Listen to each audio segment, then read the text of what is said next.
Merci de nous rejoindre sur votre chaîne Amani TV, la chaîne panafricaine. Et bienvenue encore dans votre émission Les Splendeurs d'Afrique, l'émission qui met en exergue toutes les richesses de notre cher continent.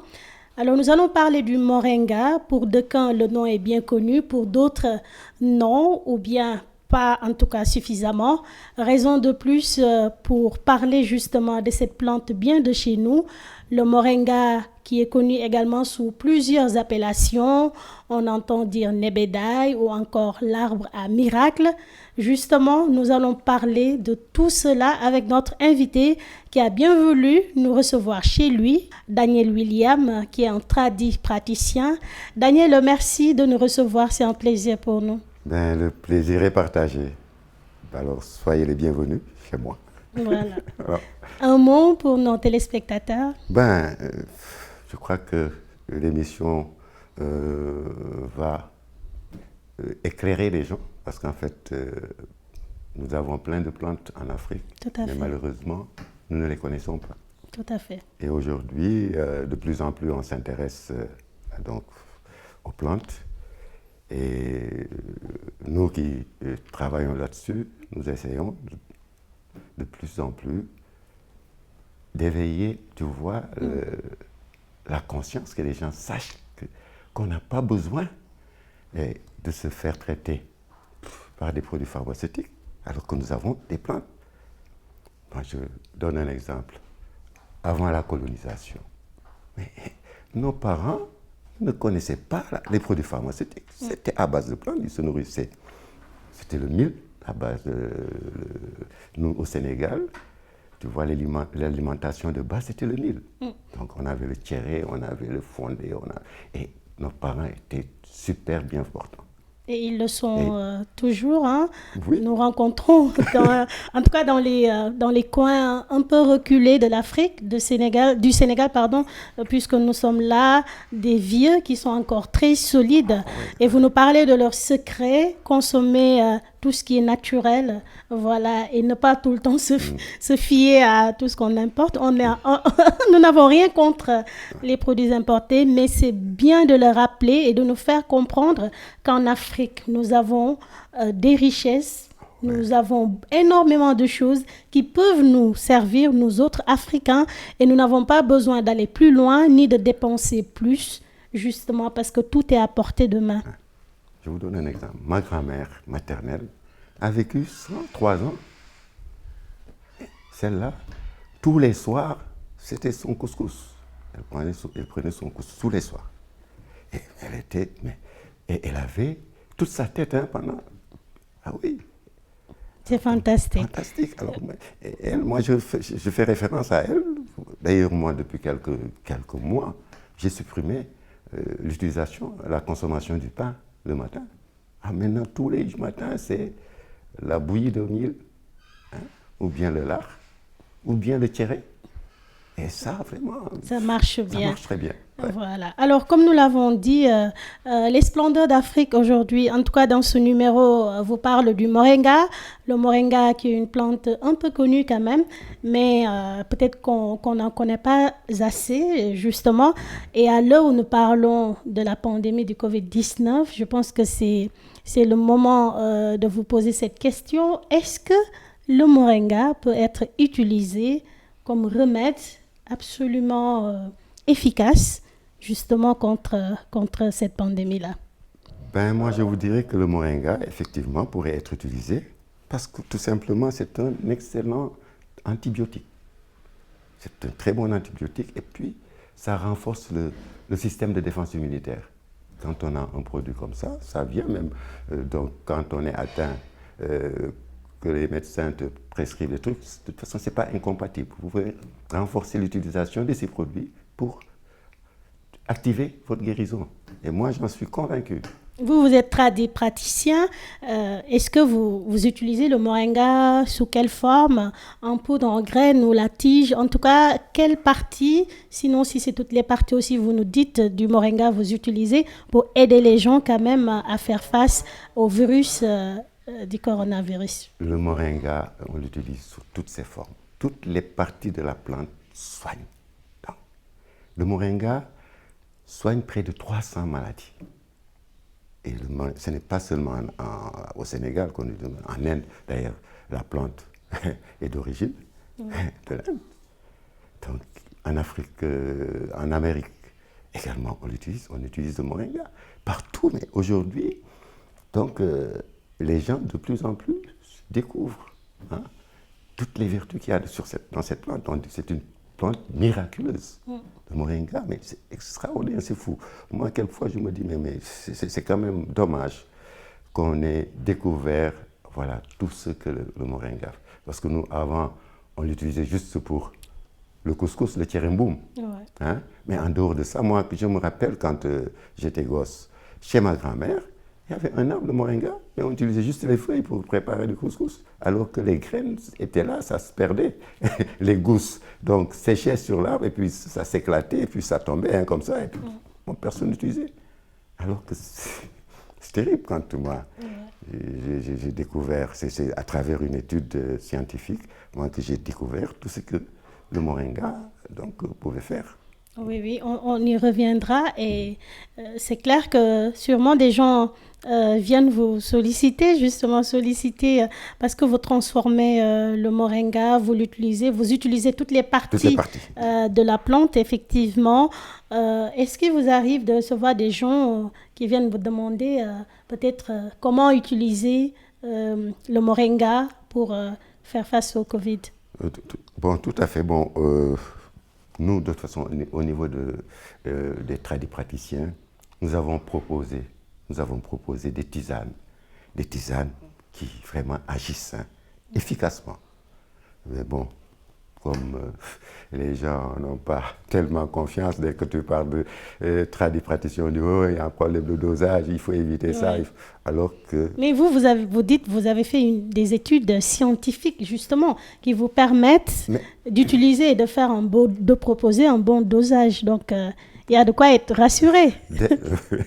Dès l'instant que de toute façon nous soignons, et ça c'est des trucs que nous avons vécus.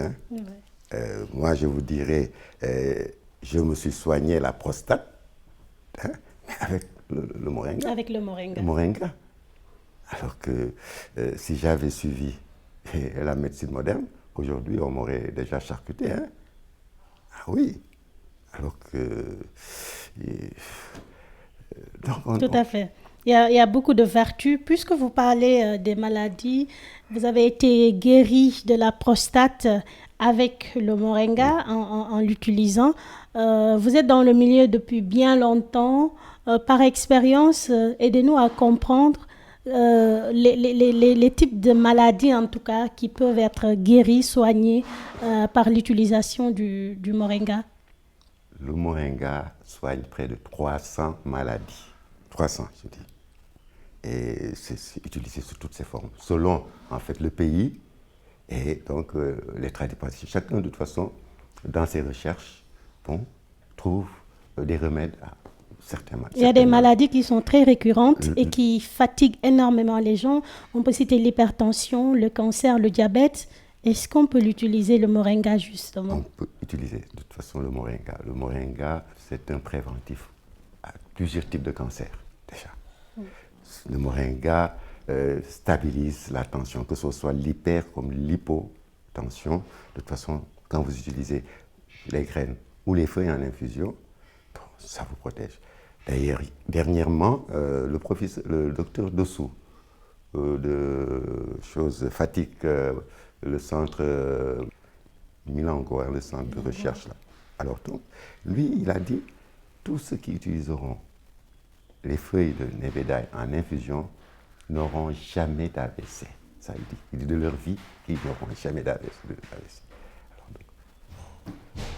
Et ça, c'est un médecin qui le dit, un médecin tradipraticien également, parce que lui, il a fait médecine, c'est un docteur, mais il s'est intéressé vraiment donc, aux plantes. Et puis, bon, il a un groupe à Fatick, il y a un centre là-bas, et ils exercent, voilà. Tout à fait. Merci beaucoup. En tout cas, c'est important d'avoir ces éclairages par rapport au moringa. Et nous allons parler peut-être d'un autre aspect, c'est-à-dire, je l'ai dit en introduction, le moringa a plusieurs appellations. Peut-être vous nous direz, c'est selon le pays où la plante pousse. En Afrique, ici, nous aimons bien nous dire que le moringa est une plante bien de chez nous. Parlez-nous des zones où elle pousse plus, cette plante, et non seulement en Afrique, mais pas seulement en Afrique, mais en dehors du continent africain, bien sûr. Bon, en fait, le moringa a été découvert en Inde. Hein. C'est en Inde que la plante est. Donc, c'est cool. Et donc, on l'utilise un peu partout maintenant, hein, dans la pharmacopée. Et puis, en Afrique, dans le pays sud-sahárien, de toute façon, toute la zone là, du Sénégal au Burkina, Mali, tout ça, de toute façon, on trouve du moringa. Et ces gens-là, de plus en plus, et d'ailleurs au Burkina, ils sont d'ailleurs beaucoup plus avancés que nous, parce qu'en fait, eux, ils sont reconnus par l'État. Et ils s'organisent à produire des produits qui sont consommés parallèlement à la pharmacie moderne. Et c'est ce qu'on devrait justement développer dans tous les pays africains. Hein? Donc, il faut exploiter toutes les opportunités qui nous permettront de recouvrir la santé. Et donc, tout le monde sait que la base de la médecine, de la pharmacie, ce sont les plantes. Ah oui, mais est-ce que vous pensez qu'au Sénégal, on utilise plus les richesses que nous avons, les plantes, justement pour notre santé, notre bien-être? Mais aujourd'hui, ce sont les étrangers qui nous font découvrir, malheureusement, cette plante-là. Les Chinois, vous allez en Casamance, mais les Chinois, mais ils exploitent la forêt, hein, casamançaise, ils viennent, et puis quand ils vont chercher des plantes, ils n'acceptent pas qu'on les suive. Hein? Ils vont, ils prennent ce qu'ils ont à prendre, et puis voilà, pour éviter que les gens découvrent que cette plante-là, c'est certaines plantes qui guérissent. On l'utilise pour traiter les maladies. Oui. Never die en anglais, qui ne meurt jamais. Tu peux couper l'arbre, hein, dès qu'il pleut, ça repousse. Ça va repousser. Voilà. Alors, on va parler de la racine du moringa. Elle serait un stimulant, pour ne pas dire un aphrodisiaque? Bon, aphrodisiaque, bon, peut-être ce serait trop dire, hein, mais en tout cas, ça requinque. Ça, je sais. Ouais, pour les hommes qui ont des faiblesses sexuelles, ah ouais, ça requinque. Et c'est bon pour les femmes également. Il n'y a rien de plus efficace pour traiter les fibromes, les myomes et autres, pour les femmes. Ça, c'est intéressant. C'est très intéressant. Et c'est quelle partie de la plante ou bien... C'est les racines. Les racines. Donc, oui. Et ça agit, je vais vous donner quelques trucs. Alors, la racine, donc, elle peut soigner, je vais vous donner une liste, en fait, de tout ce que ça soigne. La racine est utilisée pour le traitement des troubles de la vessie, pour l'épilepsie, le hoquet, l'hystérie, les arthrites, les calculs rénaux, le rhumatisme, la fièvre intermittente, les fièvres intermittentes, là, ça vient, hein? Le trouble, qu'est-ce que tu as dit? Le rhume, c'est un laxatif également. Donc le fibrome, le myome, les kystes, et la faiblesse sexuelle, la faiblesse nerveuse également. Hein? C'est un tonifiant dermique également.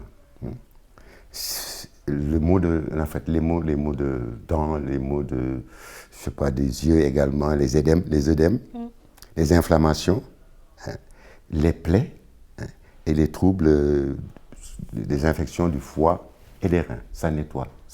Ouais, c'est autant de maladies que la racine soigne. Et comme vous l'avez dit, 300 maladies quand même qui peuvent être soigner avec l'utilisation du moringa. C'est une richesse bien de chez nous et c'est bon de le préciser que le moringa a été découvert en Inde, très utilisé par en tout cas ceux qui le connaissent bien.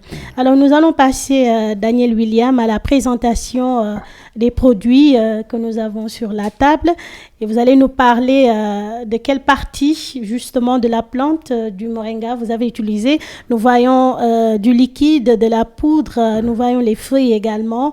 Expliquez-nous un peu c'est quoi et justement ils sont utilisés pourquoi. Bon, en fait, moi j'ai varié, Je ne me suis pas focalisé juste sur le moringa. Depuis que j'ai commencé à pratiquer, j'ai essayé d'étudier d'autres plantes. Et donc, je suis en train d'élargir ma gamme de produits. Tout à fait. En dehors donc, du moringa, oui, que j'exploite sur toutes les parties de la plante, donc la racine, l'écorce, les feuilles, les fleurs, les graines, plus l'huile de moringa. Voilà. Donc je l'exploite sur toutes ses formes, donc moringa. On en voit peu, hein, l'huile. L'huile, si, il y en a sur le marché. Bon, c'est que il faut beaucoup de graines pour avoir de l'huile. Il faut par exemple 9 kilos de graines pour avoir 1 litre d'huile de moringa. Donc ce qui fait que d'ailleurs que sur le marché, l'huile de moringa est assez chère. Tout à fait. Alors, tout à fait. Et vous commercialisez ici au Sénégal? Si, je commercialise au Sénégal. Le plus souvent, c'est quelle tranche d'âge qui utilise plus ces produits naturels? Bon, on le conseille pour tous les âges. Tous les âges. Les enfants, hein, les jeunes, les vieilles personnes, les malades du sida, même les malades du sida. Et les gens qui souffrent de choses drépanocytaires là, également. On leur conseille. De toute façon, l'utilisation de la poudre est très efficace pour ces gens-là. Et même, par exemple, pour les sidéens, ça bloque l'évolution. Donc, tu utilises simultanément la poudre de moringa plus les graines, ça bloque l'évolution du virus. Donc, les sidéens, parallèlement, de toute façon, ce n'est pas incompatible avec... Vous parlez du sida? Oui, du sida, oui. Alors, ceux qui sont suivis par la médecine moderne peuvent associer leur traitement, donc l'utilisation du moringa. Et ils verront les bienfaits que ça va leur apporter. Si ce n'est pas bien connu ou bien utilisé au Sénégal, le moringa, en tout cas, à l'étranger, il y en a qui en raffolent après avoir découvert justement les vertus qu'a cette plante bien naturelle. Nous savons également que vous commercialisez en dehors du Sénégal. Pouvez-vous nous parler de comment ça se passe et d'habitude, quelles sont les parties de la plante qui sont plus prisées entre la feuille, la tige, les graines? Non, toutes les parties, parce qu'en fait, chaque partie a ses spécificités. Donc, il y a un nombre de maladies que ça soit. Donc, selon la pathologie tu proposes. Parce que moi, en fait, il y a des gens qui viennent. Moi, au début, les gens avaient demandé à venir me rencontrer pour que je leur propose. Je leur ai dit, écoutez, moi, je ne suis pas médecin. Mais je vous propose, avant de venir me voir, d'aller consulter un médecin. Une fois que le mâle est circoncis, maintenant, vous pouvez venir, on échange, et sur la base de ce que j'ai, je vous propose un traitement alternatif à base de plantes. Et c'est des produits sans effet secondaire. Donc, c'est des produits naturels, sans effet secondaire. Et ça marche comme ça. Donc, les gens, ils appellent, ils prennent rendez-vous. Donc, je reçois, donc on discute, on échange, et puis voilà, je leur propose selon le mal dont ils souffrent. Donc, je leur propose un traitement alternatif. Et je leur dis, écoutez, mon traitement n'exclut pas les traitements du médecin. Donc, voilà. Et maintenant, c'est à vous d'écouter votre corps. C'est ce que je leur dis. Il faut écouter votre corps. Et quand vous sentez qu'il y a un mieux avec l'utilisation, vous pouvez maintenant progressivement baisser l'utilisation des produits pharmaceutiques. C'est moi ce que je leur dis. Voilà. Donc, c'est un conseil juste que je leur donne, mais il faut savoir écouter son corps. Le moringa, on soigne tout également et les personnes qui souffrent de problèmes dermatologiques, nous savons que ça lutte également contre la cécité. Est-ce qu'il y a d'autres problèmes dermataux que la plante prend en compte? Euh, En fait, la plante, bon, en fait, pour les problèmes dermatologiques, donc on utilise le moringa, mais associé également à d'autres plantes. D'autres plantes, parce qu'en fait, parce que pour traiter donc les dermatoses, il faut un traitement interne et externe. Donc à l'externe, c'est les savons par exemple de beurre-bœuf, les savons de nebedaï également, les fruits de nebedaï, les savons, d'autres savons d'aloe vera, hein. Et tout ça, ça agit pour les gens qui ont des problèmes de dermatose. Mais seulement, il faut également associer un traitement interne, des tisanes, en fait, une mixture, donc différemment, les praticiens donc proposent. Et ça, il faut nécessairement, il faut nettoyer l'intérieur, et puis maintenant, y associer donc l'utilisation du savon. Et également, il faut éviter les filets. Les filets de bain. Là. Les filets de bain, que nous utilisons pour le bain. Oui, parce qu'en fait, voilà, les filets, vous en avez de toutes sortes de couleurs. Hein. Oui. Et c'est des colorants qu'on utilise. Ah oui. Et les colorants, ça agresse la peau. Il y a des gens qui ont eu des dermatoses à cause de l'utilisation de ces filets. Ça agresse la peau.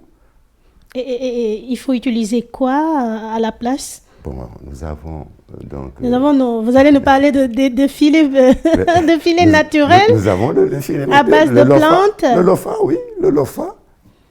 Le lofa, c'est en fait une plante qui pousse, une plante grimpante, là. Et ça donne des fruits qui ressemblent aux courges. C'est la courgette, je crois. Bon, ça te donne un truc. Et cette plante, c'est une éponge naturelle. Donc la plante, quand elle pousse, ça sort, les fruits sortent, et puis ça sèche. Et maintenant, quand tu récupères la plante, maintenant, et c'est ce que j'utilise, moi, de toute façon, tout le temps, c'est ça que j'ai utilisé, et je n'ai vraiment pas de problème. Et je déconseille justement aux gens d'utiliser les filets. Les filets, c'est pas en fait un bon produit. Recommander les splendeurs d'Afrique, comme quoi nous avons énormément de richesses, énormément de choses qu'on devrait plus utiliser, comme on a l'habitude de dire, pour notre bien-être et notre santé. Et c'est une information de taille quand vous nous dites que les différents filets de bain que nous utilisons peuvent affecter notre bien-être, notre santé corporelle. C'est très important de savoir aussi que nous avons, à l'exemple de cette plante que vous venez de citer, des moyens bien naturels justement pour prendre soin de notre corps. Bon, ceux qui utilisent les filets, donc je leur conseillerais de prendre des filets neutres qui n'ont pas de couleur. Voilà. Il faut éviter les filets colorés. Hein. Tout à fait. Ça agresse la peau. Tout à fait. Et ça nous pousse à dire justement, à parler des dangers, peut-être d'une mal utilisation du moringa. Parce que quand on utilise plus que ce qu'il faut, ou moins que ce qu'il faut, peut-être que ça a des risques pour notre santé, vous nous direz. Pour le traitement, en fait, ça dépend de la pathologie. Hein. Mais en général, l'utilisation de la poudre, c'est bon pour tous les âges. Tu peux en prendre autant que tu veux. L'utilisation des feuilles en infusion également, tu peux en prendre autant que tu veux. Donc maintenant, pour le traitement de certaines pathologies, quand tu dois utiliser la poudre de racines, les racines, bon, généralement, certains tradipraticiens vont te donner des racines carrément. Ils vont bourrer une bouteille de racines. Et ça, il faut éviter. Il n'y a rien de plus nocif que d'utiliser les racines fraîches là dans de l'eau, tremper ça, parce que ça agit sur les reins. Voilà. Donc, tu vois, la poudre de racine et d'écorce, donc c'est des poudres tellement fortes, hein, que même le dosage. Moi, quand je prescris, par exemple, la poudre de racine, une cuillerée à café, je propose pour 1,5 litre d'eau. par exemple pour traiter les fibroméléniums. Mais une cuillère à café suffit pour 1,5 litre d'eau. Alors, imagine-toi qu'on te mette une dizaine de racines dans de l'eau qui fermente d'ailleurs, qui va fermenter. Mais ça, c'est un problème qui fait que le manque de confiance vis-à-vis de certains praticiens se développe. Le problème de dosage, vraiment, est une réalité. Oui, mais il faut aller vers ceux qui se basent sur des recherches, sur des données scientifiques, des recherches qui ont été faites là-dessus. Alors, parce que les gens qui utilisent donc, en fait, les études qui ont été faites ne te diront jamais d'utiliser les racines de névédaï dans l'eau. Ils vont te dire une cuillère à café. Ouais. C'est rare d'entendre ça d'ailleurs, parce que quand l'on souffre de quelque chose, on te dira va utiliser telle plante, il faut prendre telle feuille, tu fais une infusion avec, tu prends, mais on ne te dira jamais avec exactitude le dosage. En tout cas pour le dosage des racines et des écorces. Donc il faut utiliser plutôt la poudre que justement les racines. La poudre, et pour la poudre, sachez qu'une cuillère à café suffit pour 1,5 litre d'eau. Si tu veux faire un traitement à base de moringa ou les autres produits, évitez de prendre en tout cas les racines fraîches là ou séchées et puis bourrer une bouteille d'1,5 litre de racines. Et ça, de toute façon, c'est pas bon. C'est pas bon. Et puis bon, au bout de quelques jours, ça se fermente. Et ça te bousille, ça. Ça, il ne faut pas l'accepter. Il faut dire aux gens qu'il faut éliminer l'utilisation de surtout les racines. Naturellement, en mettant ça dans des bouteilles, en faisant des breuvages là, de toute façon, c'est à déconseiller, c'est à bannir d'ailleurs de la médecine de la médecine traditionnelle. Et peut-être parler en ce moment des valeurs nutritionnelles du moringa. On a l'habitude d'entendre, on a besoin de telle vitamine, on a besoin de telle dose de vitamine, tel type de vitamine, mais est-ce que, en fait, quelles sont les valeurs nutritionnelles qu'a la plante Bon, alors, tout simplement, par exemple, sur l'étude que je vais vous lire là, le moringa, donc, après étude, on a remarqué que le moringa, en matière de protéines, est 4 fois plus riche que la viande de bœuf. En matière de potassium, par exemple pour la banane, de toute façon elle est riche en potassium, mais la poudre de moringa est 3 fois plus riche que la banane. La potassium qu'on sur la banane, qu'on trouve sur la banane. Le moringa en matière de protéines, est 2 fois plus riche que le lait. Le lait qu'on vous donne là. Ensuite, on vous dit que le moringa en vitamine A est 7 fois plus riche que les carottes. En vitamine également, pour les oranges, le moringa, la poudre de moringa est 7 fois plus riche que l'orange. On vous conseille de prendre une orange le matin, ou bien 2 oranges. Mais rien qu'avec la poudre, une cuillère à café. De poudre de moringa, vous mettez dans du lait naturel, du yaourt nature par exemple. Et ça, il n'y a rien de plus. C'est extraordinaire, ça fait énormément de bien. Le matin, à jeun, prenez donc un yaourt nature, prenez une cuillère à café de poudre de moringa, vous diluez, vous consommez, et vous allez voir ce que ça. Oui, j'allais vous demander pour quelqu'un qui n'a pas de maladie à traiter, qui est bien portant et qui voudrait utiliser le moringa juste pour à raison préventive, voilà. Comment il pourrait utiliser? L'utilisation, rien que les feuilles, l'utilisation de l'infusion, ça déjà, ça vous règle pas mal de trucs. Une tasse le matin, une tasse le soir, ou bien après chaque repas. Vous prenez après chaque repas, parce que pour les gens qui ont des problèmes de remontée, de reflux gastrique et autres là, bon, une tasse de moringa après le repas, ça suffit. Et puis c'est un détox. C'est un détox. La poudre également, c'est un détox. La poudre est conseillée pour tous les âges. Les enfants, ça agit sur leur développement physique et intellectuel. la poudre de moringa pour les vieilles personnes. Ça agit sur, ça régénère les cellules même, les cellules mortes. Ça agit sur même tu vois les gens, les vieilles qui commencent à perdre la mémoire et autres là, ça agit sur ça. La vue peut-être. Ça agit sur, ah oui, là, écoutez, l'utilisation même des graines. Et ça agit sur la vue. Moi, j'ai une personne qui avait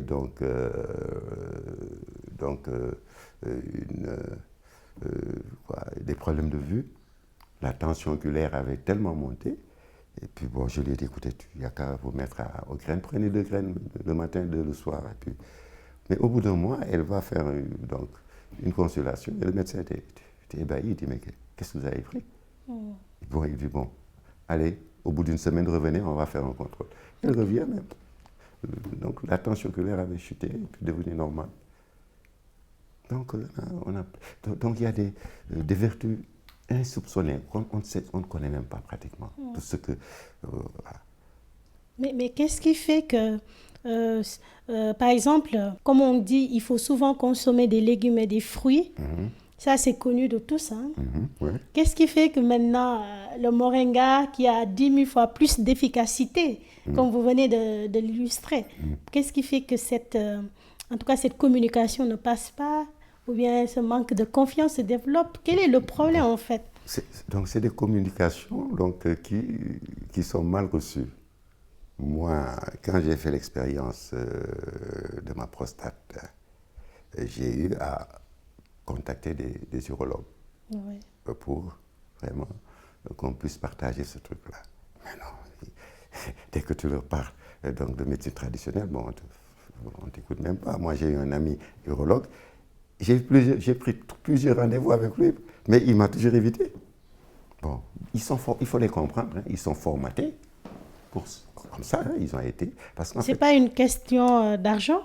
Il y a une question d'argent, mais écoutez-moi, tu ne peux pas faire les bancs de l'école, aller à l'université, faire 7 ans de... Hein, il y en a qui ont fait 10 ans pour se spécialiser, et puis venir accepter qu'on te dise, voilà, un tradipraticien qui n'a fait... qui a à peine fait les bancs de l'école, là, vient te dire, voilà, ce produit-là, je te le conseille, mais ils te diront, non, et ça, c'est... Et puis bon, il faut comprendre également, c'est leur job. Hein. Ils ont été formatés comme ça. Et dans la pratique, les ordonnances qu'ils vous délivrent, ils ont également des ressources. Alors, Daniel William, on est pratiquement à la fin de cette émission. Nous allons parler du volet économique, il faut le dire, parce que voilà, vous ne transformez pas ou n'utilisez pas le moringa juste comme ça, vous commercialisez ici au Sénégal et en dehors du pays. Est-ce que ça marche? Est-ce que vous arrivez à vous en sortir? Oui, évidemment, on arrive à s'en sortir. Hein. Bon, en fait, quand les gens viennent la première fois et qu'ils voient que leur mal a été traité, mais voilà, ça passe de bouche à oreille. Hein. Moi, en fait, c'est comme ça que ça tourne hein, chez moi. Donc le moringa se vend bien? Ah oui, ça se vend bien pour ceux qui le connaissent. Hein, pour ceux qui le connaissent. Ouais. Parce que pour ceux qui ne connaissent pas, moi, je vais vous donner un exemple. Moi, j'ai ma belle-sœur qui est diabétique, qui faut aller jusqu'à 3 grammes de sucre. Hein. Et puis, tout le temps malade, alors je lui dis, écoute, je te propose l'utilisation de graines. Son frère qui était à côté, c'est un professeur à l'université, qui dit, oh, ça cache le sucre. Je dis, mais quoi, qu'est-ce que ça veut dire? Je lui dis, mais où est-ce que tu fais tes contrôles? Elle me dit, à l'Institut Pasteur. Je dis, voilà, c'est la référence. Donc, suivez mes conseils et puis on en reparlera. Elle m'a suivi. Je lui dis, ok, alors tous les jours, prenez 2 graines de moringa, hein, vous croquez, vous buvez un demi-litre d'eau, le soir vous répétez. Elle m'a suivi, elle a commencé. Au bout d'un mois, elle se sentait déjà mieux. 2e mois, encore mieux. Le 3e mois, elle va faire son contrôle, elle était à 0,98 g. Alors je dis, écoutez, maintenant on va stabiliser ça. Pas de régime, ne faites pas de régime. Tous les matins, prenez juste vos 2 graines. Et puis vous contrôlez votre... le sucre, bon, elle a son appareil et puis tous les... Voilà, je dis, bon, quand ça descend trop, vous arrêtez. Tout va bien maintenant. Voilà. Daniel William, praticien qui nous a reçus chez lui. C'est la fin de l'émission. Merci beaucoup. Ben, c'est moi qui vous remercie. Et puis je pense qu'on aura l'occasion certainement d'en reparler et de parler d'autres plantes qui ont des vertus mais extraordinaires. Hein. Et il est bon que quand même aujourd'hui en Afrique, que de plus en plus qu'on pense à nos produits du terroir. Parce qu'en fait, toutes sortes de maladies, parce que vous aurez par exemple au niveau de la médecine moderne, il y a certaines maladies qu'on vous dira que de toute façon c'est une maladie incurable. Alors qu'avec les plantes, on les soigne. Hein. L'hépatite A, B, C, mais avec les plantes, on soigne. Alors que quand vous allez au niveau de la médecine moderne, on dit oh, c'est un traitement à vie. Bon. Tout à fait. Il faudrait qu'on fasse confiance en nous. Hein? Nous, de toute façon, on a tout. De toute façon, toutes sortes de maladies, vous trouverez toujours des produits dans votre environnement qui soignent. Qui peuvent vous soigner. Ouais. Merci beaucoup. En tout cas, les splendeurs d'Afrique, vous le remarquez avec nous, le continent est riche, plein de valeurs, plein de bonnes choses qui peuvent nous servir, nous autres qui y sommes. En tout cas, cette émission se chargera de vous montrer non seulement toutes ces vertus, toutes ces bonnes choses, mais également de vous permettre de pouvoir en bénéficier. Merci à tous d'avoir été avec nous. Bientôt, rendez-vous pour un autre numéro.